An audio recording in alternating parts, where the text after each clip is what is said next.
बिस्मिल्लाहिर्रहमानिर्रहीम। अस्सलाम वालेकुम। हकीकत ऑफिशियल टीवी 3 के नाजरीन को खुशामदीद कहते हैं अपने चैनल में। आज की हमारी वीडियो का जो मौजू है वो है जी यूक्रेनी वज़ीर ख़ारजा की मोदी से जंग रुकवाने की अपील। रूस शहरियों का हौसला तोड़ने के लिए बमबारी कर रहा है। यूक्रेन के वज़ीर ख़ारजा ने इंडिया के वज़ीर आज़म नरेंद्र मोदी से जंग रुकवाने की अपील की है, जबकि इसराइली वज़ीर आज़म नफ्ताली ने जंग में सालसी के लिए प्यूटन से मुलाकात की है। दूसरी जानब बरतानवी वज़ारत दफ़ा का कहना है कि रूस की यूक्रेन में आबादी वाले इलाकों पर बमबारी हौसले तोड़ने की कोशिश है।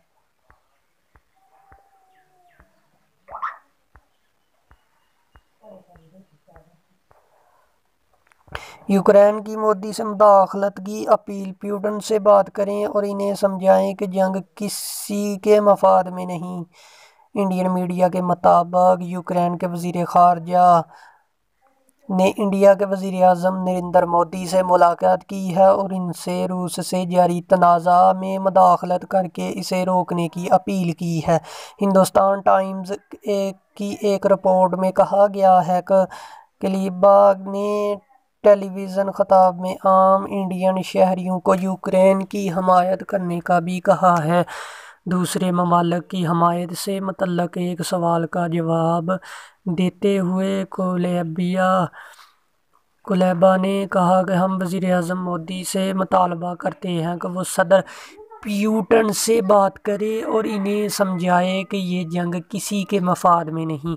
रिपोर्ट में वज़ीर के हवाले से बताया गया है कि इंडियन यूक्रेन की ज़राई मसनूआत के सबसे बड़े ख़रीदारों में से एक है और अगर ये जंग जारी रही तो हमारे लिए नई फसलों की काश्त मुश्किल हो जाएगी। रूस यूक्रेनी अवाम के हौसले तोड़ने के लिए शहरों पर बमबारी कर रहा है। बरतानिया रूस शाम और चेचिनिया वाली जंगी हिकमत अमली दोहरा रहा है। बरतानिया की वज़ारत दफ़ा का कहना है कि रूस की यूक्रेन में आबादी वाले इलाकों पर बमबारी हौसला तोड़ने की कोशिश है। अपनी इंटेलिजेंस रिपोर्ट में वज़ारत दफ़ा का कहना है कि यूक्रेन की मज़हमत की ताकत रूस को हैरान कर रही है, जिसने जवाब में खार्किव और मारियुपोल समेत कई शहरों को निशाना बनाया। इन्होंने रूस की इस हिकमत अमली का मुवाजना 2016 में शाम और 1999 में चेचिना में जंग से किया, जब रूसी फ़ौज ने आबादी वाले इलाकों पर शदीद गोलाबारी की थी। रिपोर्ट में यह भी कहा गया है कि यूक्रेन की जानब से रूस की सप्लाई लाइंस को निशाना बनाने से रूस की पेशकदमी सुस्त पड़ गई। रेडियो फ्री यूरोप का रूस में ऑपरेशंस मुअत्तल करने का ऐलान। प्यूटन ने हमें इस फैसले पर मजबूर किया है। नशरियाती अदारों radio free Europe, radio liberty ने रूस में ऑपरेशन मुअत्तल कर दिया है। बयान में कहा गया है कि रूस में इनके अदारे को देवलियापन का सामना था और इनके सहाफ़ी पुलिस के दबाव में थे। Radio free Europe, radio liberty के सदर और CEO जेमी फ्लाई ने कहा कि इंतहाई अफसोस के साथ मैं आज मॉस्को में ऑपरेशन मुअत्तल करने का ऐलान करता हूँ। ये फ़ैसला हमने अपनी मर्ज़ी से नहीं लिया है, बल्कि प्यूटन हुकूमत की जानब से हमें ये फ़ैसला लेने पर मजबूर किया गया है। इन्होंने मज़ीद कहा कि वो हर मुमकिन प्लेटफार्म का इस्तेमाल करते हुए रूसी सामीन तक खबरें पहुँचाने की कोशिश जारी रखें। रूस में एक नई कानून जिसके तहत मुसल्लह अफवाज के बारे में जाली खबरें फैलाने के शक में किसी भी शख्स को जेल भेजा जा सकता है। BBC समेत कई मीडिया अदारों को रूस में अपनी सहाफ़ियों को आर्जी तौर पर काम रोकने पर मजबूर किया गया। Radio free Europe, radio liberty में जो 1953 से रूस सामीन के लिए खबरें नशर कर रहा है, ने कहा कि वो रूस के बाहर से यूक्रेन हमले की रिपोर्टिंग जारी रखेगा। सोमी और मारियुपोल इंसानी तबाही के दहाने पर है। यूक्रेन के एक सरकारी एहलकार ने इतवार की सुबह यूक्रेन 24 ٹی وی چینل کو بتایا کہ سومی اور ماریوپول شہر میں صورتحال انسانی تباہی کے دہانے پر ہے۔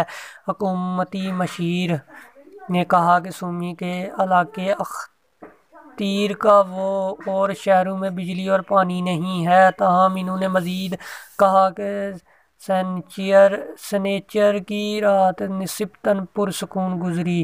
اس سے قبل روس نے 2 شہروں میں جنگ بندی کا اعلان کیا تھا اور ماریوپول سے شلوگو کو نکلنے کی اجازت دی گئی تھی۔ تاہم جنگ بندی 30 منٹ سے بھی کم وقت تک نافذ رہی اور گولہ باری دوبارہ شروع ہو گئی۔ روس انٹرفیکس نیوز ایجنسی نے دونیتسک کے ایک اہلکار ایڈورڈ باسورین کے حوالے سے کہا ہے کہ انسانی ہمدردی کی بنیاد پر راہداری اتوار کو دوبارہ کھولی جا سکتی ہے۔ کیا پیوٹن نیوکلیئر بٹن دبا سکتے ہیں؟ کیا پیوٹن کبھی بھی ان نیوکلیئر بٹن دبانے میں پہل نہیں کریں گے؟ یہ کوئی فرض سوال نہیں ہے۔ روس کے صدر اپنے ملک کی جوہری فورسز کو الرٹ رہنے کا حکم دے چکے ہیں۔ انہوں نے اس فیصلے کی وجہ نیٹو رہنماؤں کی جانب سے جاری کردہ جارحانہ بیانات کو قرار دیا۔ حالیہ دنوں میں پیوٹن کے بیانات کو ذرا غور سے سنیں۔ جب انہوں نے ٹی وی پر ایک خصوصی فوجی آپریشنز کے آغاز کا اعلان کیا جو دراصل یوکرین پر باقاعدہ حملہ تھا، ساتھ ہی پیوٹن ایک تنبیہ بھی جاری کیا: اگر کوئی بھی اس معاملے میں باہر سے مداخلت کرنے کے بارے میں سوچ رہا ہے تو وہ جان لے کہ اگر ایسا کیا گیا تو اسے نتائج بھگتنا ہوں گے جن کی نظیر تاریخ میں نہیں ملتی۔